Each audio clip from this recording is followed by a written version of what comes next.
Hey skiers, it's Bob with skiessentials.com. And I'm Matt. How's it going? Happy Friday. Welcome back to our Top 5 Friday ski industry news videos. Matt, thanks for filling in for Jeff once again. He is leaving on a jet plane. Of course. And there was a comment last week. I guess I'm Joan Rivers now. That's awesome. Yeah, well, good to see you again. We have a few housekeeping things, mostly related to what's behind us on the wall here, Matt. Comparison season keeps chugging along. We recently, or yesterday, I think we released the mid-90s all-mountain comparison video. Is that right? Yes. Yeah, okay. And then Jeff and I just filmed this yesterday. It is the 100 millimeter freeride comparison wall, which for our money, and I'll include Jeff on this as well, probably our favorite wall. Yeah. I was going to say, this is the one I'm excited to watch. Yeah. And I work here. Yep. And I could just come ask you guys these questions whenever I want. But I'm excited to watch this one. I was kind of thinking about it the other day because we'll sometimes play like, oh, what ski would you want on this wall? But we never play which wall would you take. Right. That's a good one. I think this is the wall I'd take. Could I guess your second one? Sure. Okay.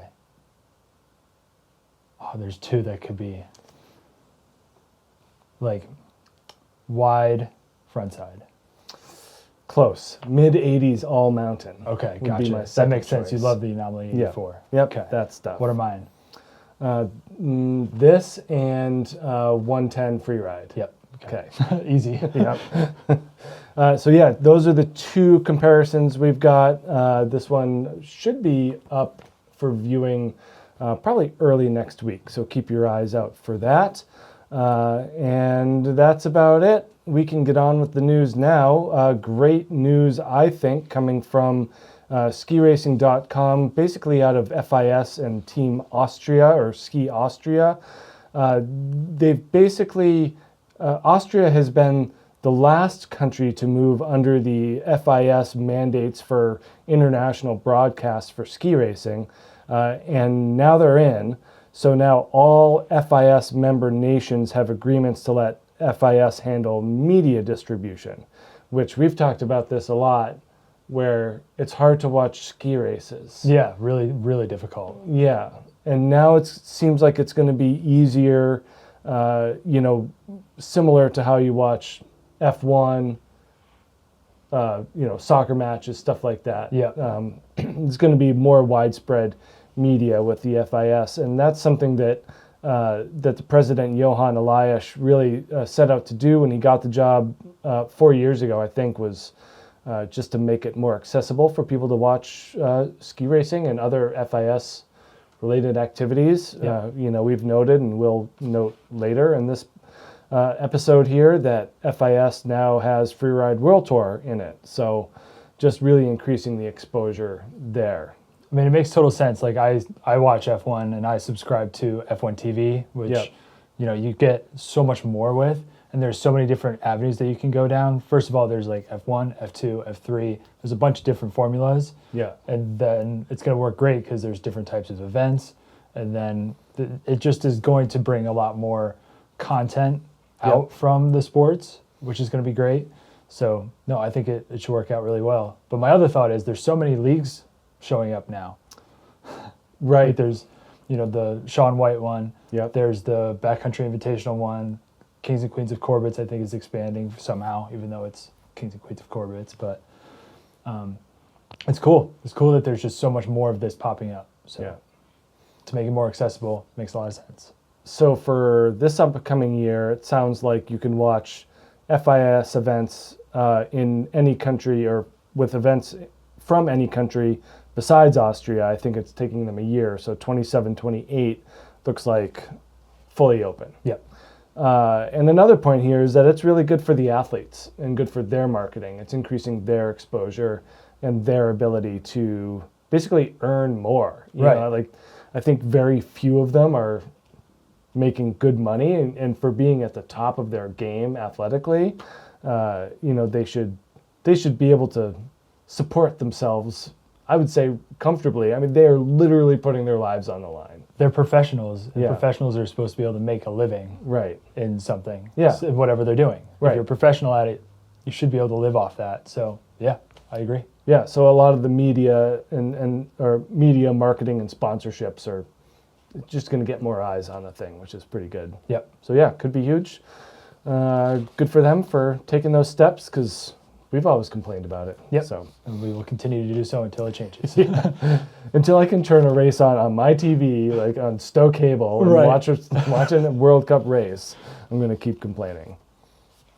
Moving on to number 2 here, sticking with kind of FIS, but more Freeride World Tour and more of the exposure aspect. So Head and Tyrolia have become the official gear sponsor of the Freeride World Tour.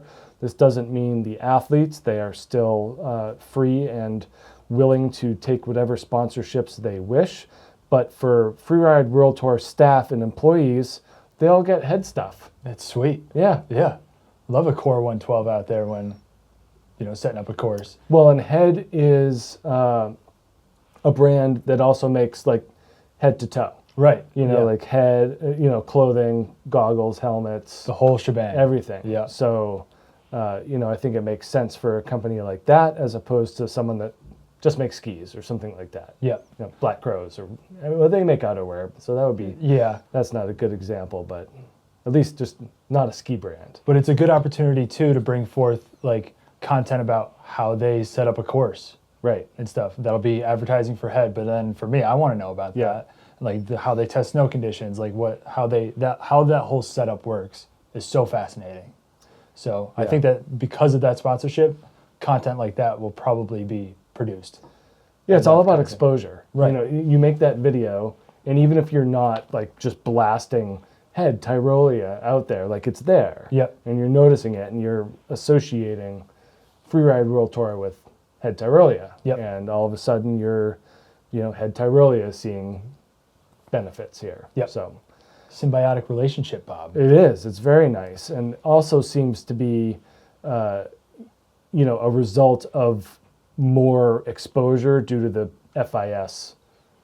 It seems like they've done a good job of absorbing the Freeride World Tour without changing the meat and potatoes of it, I guess. Right, and they, instead of like taking things away, they added World Championships, Yep. which in mountain biking is such a big thing. Yeah. So it's cool that there's some crossover there.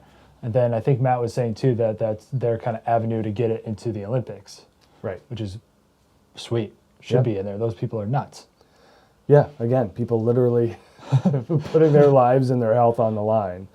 Like basketball, like they work hard and they train hard and they're extremely skilled and amazing athletes, but they're not going to die. Yeah, they're not jumping off a 70-foot Right. cliff. Yeah. So I've just a lot of respect for these ski racers and these competitive big mountain skiers they're really doing it. Yep. And the F1 people too. I know you're Those I know people you're are a fan. nuts. Yeah, so good for them. That's it for 2. Number 3, this one deals with a ski area in New Hampshire called Gunstock. I don't know how many of you are familiar with that out there, but growing up skiing at Loon in New Hampshire, I'd drive by signs for Gunstock all the time. I have a bunch of friends that grew up in the Guilford area, which is where Gunstock is, and that's where they grew up skiing. It was their local hill. They would race in high school. They have a Nordic jumping area. I don't know how much you know about it, but No. it is like an incredibly comprehensive little resort. So like Nordic jumping, like a robust local ski racing program for Okay. kids. It has views of Lake Winnipesaukee with Mount Washington in the background. Wow. And if you go on their website, and just scroll down, they have everything. Do they have Like- tubing? They have tubing. They have a mountain coaster. They have zip line tours. They have ropes course. It's full year round resort. Sweet. And really the only problem is that they just don't get a ton of snow. So Yeah. it's hard to stay open in a lean snow year. But that's beside the point. This story more deals with the fact that Gunstock is kind of on the up and up. They had kind of a rocky area in about 2022. So just before that, a gentleman named Tom Day took over the resort operations, did really well for a couple years. And Gunstock also is a town. I don't know if it's town, but it's County owned, I think. county, or it's municipally owned. So in addition to having, a kind of a manager, they also have a board. The board is made up of what seems to be town people or county people.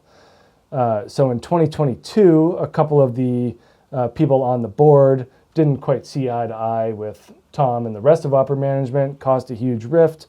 So Tom and the rest of upper management basically quit, and the resort closed for 2 weeks. And during that time, the county then ousted the problematic members and reinstated Tom in the upper management, and lo and behold, it's been up and up since then. Seems like a really good guy, Tom did. Right. I mean, seems to know how to run a resort too, Yeah. and make it accessible for a lot of people. Building off that, they are now putting $10 million more into the resort, $3 million on lifts, $2.5 million on snowmaking and grooming, and $4 million into electric and infrastructure improvements. So, really necessary stuff. They had some problems with a big lift last year, so I think a lot of that's going towards making that more reliable.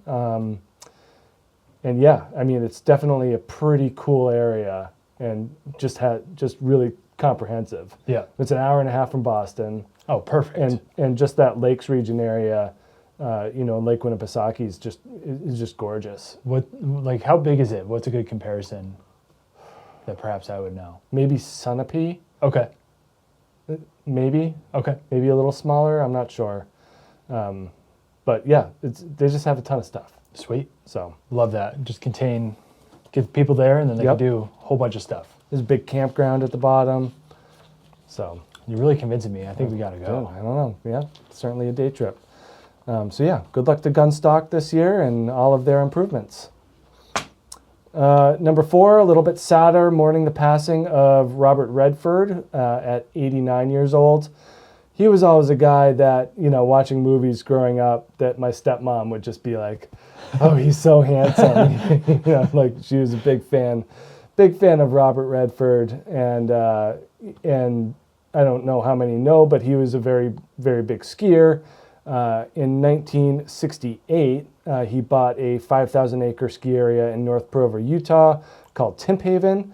He renamed it Sundance after the success of Butch Cassidy and the Sundance Kid, the movie that really, I think, vaulted him into stardom. So he used that money, bought the ski area, renamed it Sundance, and then years later that blossomed into the Sundance Film Festival, so combining his two passions of skiing and movies. That's since been held in Park City, and now it's moving out. Yeah. I forget where it was heading, if anywhere. But, Not sure.